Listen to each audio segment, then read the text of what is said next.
Wake up, this is your land, 9 The land that is owed to the Black Americans is held in public trust. Until they go and claim their land patents, they'll continue to pay taxes and get evicted and work for us.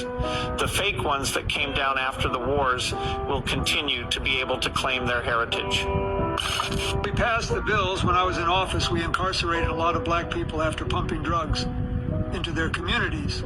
See, what we do is induce bonds off the incarceration and sell the securities on the secondary market. They never balance the books, so we lock them up and keep the money. Well, we'll never handle the Mexican drug cartels because they work for us. See, we cut a deal with them to keep the drugs in the black communities just so they can sell the drugs. We monitor and lock them up. This is why they call the drug game the trap. It's a trap for them to go to prison. We took their land, claimed it abandoned, and taxed them. But most importantly, we took their opportunity to compete. We tricked their leaders in the 60s to thinking desegregation was a good thing. It wasn't for them, but for us. We inherited much more. Political campaigns are all a hoax. It's called a two-party system. But our core values are aligned with keeping the people from inheriting what's really theirs. When they claim anything besides who they truly are, it keeps us in business, really big business. Is this you discussing Indian blood? We're going to judge people by whether they have Indian blood, whether they're qualified to run a gaming casino or not? That probably is me, absolutely. Because I'll tell you what, if you look at some of the reservations that you've approved, you, sir, in your great wisdom have approved, I will tell you right now, they don't look like Indians to me.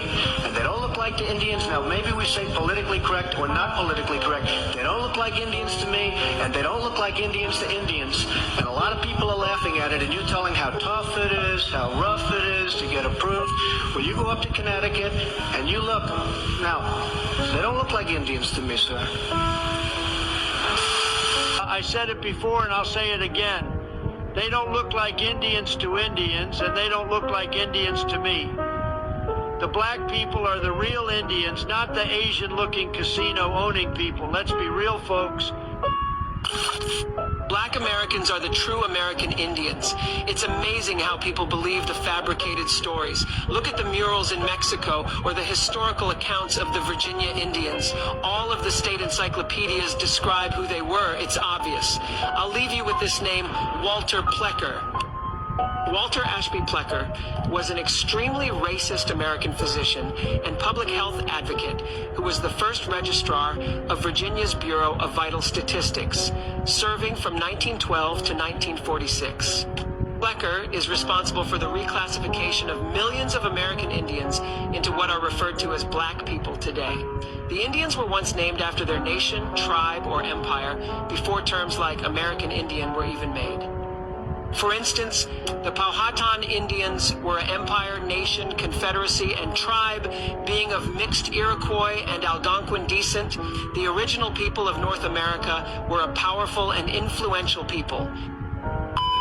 Walter Plecker's agenda was to destroy and scatter those ancient and royal lineages, not only of the Virginia Indians, but mostly because their treaties and bloodlines tie them to the thrones of Europe as well. The southern tribes in the Mississippi Delta are also tied to royal lineages in America and Europe. Even some of the tribes in South Carolina are connected to royal lineages of North African Berbers called Moors. Black Americans, a misunderstood people, starts now.